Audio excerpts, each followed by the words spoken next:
মদিনার সাহাবীদের মধ্যে সবচেয়ে গরীব সাহাবী ছিলেন সাইয়েদনা বেলাল রাদিয়াল্লাহু তাআলা আনহু। নিজের লজ্জাস্থান ঢাকার কাপড়টা ছাড়া তার কাছে দ্বিতীয় কোনো কাপড় ছিল না। সকালে যদি খাবার পেত, দুপুরে খাবার ছিল না, দুপুরে পেলে রাতের জন্য ছিল না, আজকে খাবার থাকলে কালকে নেই। মদিনার সবচেয়ে গরীব সাহাবী বেলাল রাদিয়াল্লাহু তাআলা আনহু লজ্জাস্থান ঢাকার জন্য শুধু একটা জামা ছিল, গায়ে দেওয়ার মতো কোনো জামা নাই। এই সাহাবীর মতো গরীব কোন সাহাবী মদিনার জমিনে নাই। এই বেলাল রাদিয়াল্লাহু তাআলা আনহুকে বিশ্বনবী ডেকে বললেন, ইয়া বেলাল আনফিক ইয়া বেলাল লা তাখশা মিন যিল আরশি ইকলালা। ও বেলাল, আল্লাহর রাস্তায় দান করো, কারণ আমার আল্লাহর ধনভাণ্ডারের কমতি নাই। সাইয়েদনা বেলাল রাদিয়াল্লাহু তাআলা আনহু সবচেয়ে গরীব। শুনতেছেন, বুঝতেছেন? সবচেয়ে গরীব, ডাউন পার্টটা ঢাকা, এটা পেঁচায় আসতো, নামাজ পড়তো, গায়ে রাখার মতো কোনো জামা নাই, আর খাবার দাবার টাকা পয়সা বলতে নাই। ওই সাহাবীর বিষ্ণু ইসলাম বললেন, আনফিক বেলাল, বেলাল তুমিও দান করো, তুমিও দাও, দানের হাতকে প্রশস্ত করে দাও। আনফিক ইয়া ইবনা আদম উনফিক আলাইক, হে বনি আদম দাও, দিলে আমি তোমারে দেব। কেজির এটা হুজুরে দিয়ে দিলাম, এরপরে কেউ আমার 20 কেজি দিলে ওইটা ধরবো, ওইটা আবার আরেকজনরে দিব, এরপরে আরেকজন 30 কেজি দিলে ওইটারে ধরবো। কথা বলেন, কথা বলেন, কথা বলেন। এজন্য আল্লাহ বললেন, ইনফিকুনা ফিস সাররাই ওয়াদ দাররা। আমার মুত্তাকি বান্দার প্রথম গুণ, তারা সুখে দুঃখে সব সময় দান করে, দানের ধারাবাহিকতা সব সময় অব্যাহত রাখে। যারা সুখে দুঃখে সচ্ছল অসচ্ছল সব অবস্থায় দান করে, তাদের নাম হলো মুত্তাকি। মুত্তাকিদের প্রথম বৈশিষ্ট্য করেন তো কিশোরগঞ্জের ভাইরা সবাই করেন, করেন তো।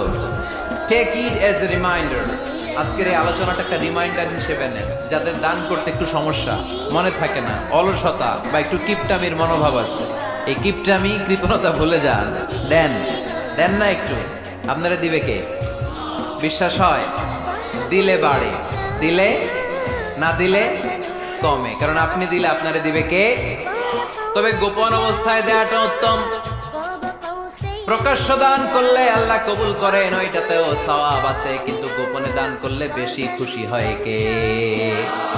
গোপনে দান করলে আল্লাহর রাগ ক্রোধ কমে যায়। আপনার কোনো পাপের কারণে আল্লাহ যদি আপনার উপর রেগে থাকে, আপনি গোপনে কিছু দান করে দেন, ওই রাগটা মুহূর্তেই ঠান্ডা হয়ে যাবে। 7 শ্রেণীর ব্যক্তিকে আল্লাহ তাআলা আরশের নিচে ছায়া দিবে কিয়ামতের দিন, যেদিন আকাশের সূর্যটা মাথার কাছে চলে আসবে, জমিনটা তামার তৃষ্ণায় মানুষের জিহ্বা বের হয়ে কুকুরের মতো নাভির সামনে ঝুলতে থাকবে। সূর্যের প্রচন্ড কিরণ আর তাপে মাথার মগজগুলো গলে গলে নাকের ছিদ্র আর কানের ছিদ্র দিয়ে ভাতের মাড়ের মতো টপ টপ করে বেয়ে বেয়ে পড়বে। আল্লাহর আরশের ছায়া ছাড়া সেদিন আর কোনো ছায়া থাকবে না। বিষ্ণু বললেন, 7 শ্রেণীর ব্যক্তিকে আল্লাহ তাআলা সেদিন আরশের নিচে ছায়া দিবে। তার মধ্যে থেকে 1 শ্রেণীর ব্যক্তি, কিশোরগঞ্জের ভাইয়েরা খেয়াল করে শুনেন, তার মধ্যে 1 শ্রেণীর ব্যক্তি হচ্ছে রাজুলুন তাসাদ্দাকা বিসাদাকা ফাআখফাহা। 1 শ্রেণীর ব্যক্তি হচ্ছে ওই ব্যক্তি যে গোপনে আল্লাহর জন্য দান করে। হাত্তা লা তা'লামু শিমালুহু মা তুনফিকু ইয়ামিনু, এমন গোপনে এসে আল্লাহর রাস্তায় দান করে দেয়, তার ডান হাত কি দান করেছে বাম হাত টের পায় না। ডান হাত কি দিল, বাম হাত দেখে নাই। অন্য মানুষ জানা তো দূরের কথা, এই গোপন দান আমার আল্লাহর কাছে খুব প্রিয়। এজন্য একটু দান করার অভ্যেস করেন, অল্প করে করেন। আজকে যে 5 টাকা দান করে দেন মসজিদে, 2 টাকার নোট থাকলে দান করে দেন, 1 টাকার পয়সা থাকলে দান করে দেন। মুত্তাকি হতে চাইলে এই দানের ধারাবাহিকতা কন্টিনিউয়াসলি এটা রাখতে হয়, এটা থামানো যায় না। সময় ভালো বেশি দিলাম, সময় খারাপ কম দিলাম, কিন্তু দিতে হবে। রাজি আছেন? আল্লাকা সিররুন ইনদাল্লাহ বাইনাকা আনতা ওয়া বাইনাল্লাহ, আল্লাকা সাদাকাতুন তাখফা লা ইয়ালামুহা ইল্লাল্লাহ, আল্লাকা সিররুন ইনদাল্লাহ বাইনাকা আনতা ওয়া বাইনাল্লাহ, আল্লাকা সাদাকাতুন তাখফা লা ইয়ালামুহা ইল্লাল্লাহ। সুবহানাল্লাহ পড়ো। আল্লাকা সিররুন ইনদাল্লাহ, তোমার আর তোমার আল্লাহর মাঝে কোনো গোপন কেউ জানে না। জীবনে আমাদের প্রত্যেকের এমন কিছু গোপন আমল, ইবাদত আর দান সদকা করা দরকার যেটা দুনিয়ার কেউ জানে না, জানে আমার রব আর জানি আমি। এরকম দান থাকার দরকার আছে না নাই? তোমার জীবনে এমন কোন গোপন সাদাকা আছে নাকি যেটা আল্লাহ ছাড়া কেউ দেখেনি? এই গোপন সাদাকাটা আল্লাহ খুব পছন্দ করে। এখানে মাদ্রাসা, আজকে আমার ভাই অমুক ভাই দিবেন 2 লক্ষ টাকা, বলেন মারহাবা। এটা উনি আল্লাহর জন্য দিতে পারে, মারহাবার জন্য দিতে পারে, ঠিক কিনা?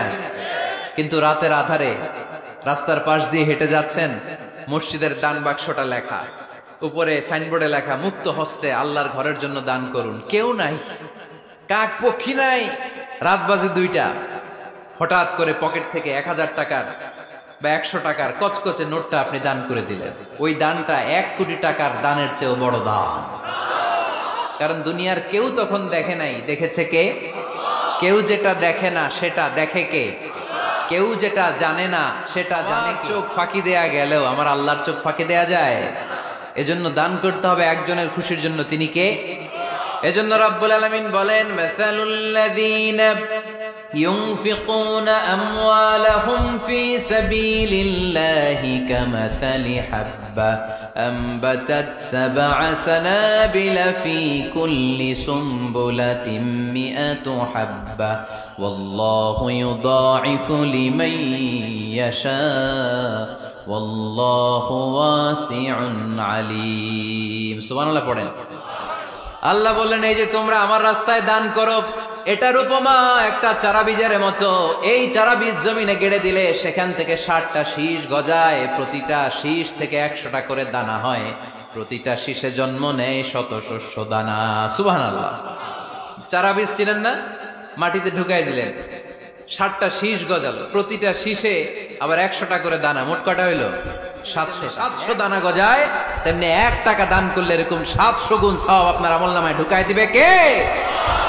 যারা দুনিয়ার বুকে প্রকাশ্যে গোপনে দান করত, সচ্ছল আর অসচ্ছল অবস্থায় দান করত, কিয়ামতের দিন যখন তাদেরকে তাদের আমলনামা দেয়া হবে, আমলনামা দেখে বলবে, আল্লাহ এত সওয়াব দুনিয়ার বুকে আমি করি নাই, অন্য কারো আমলনামা তোমার ফেরেশতারা ভুল করে আমারে দিয়েছে। আল্লাহ এত আমলনামা তো আমি করি নাই।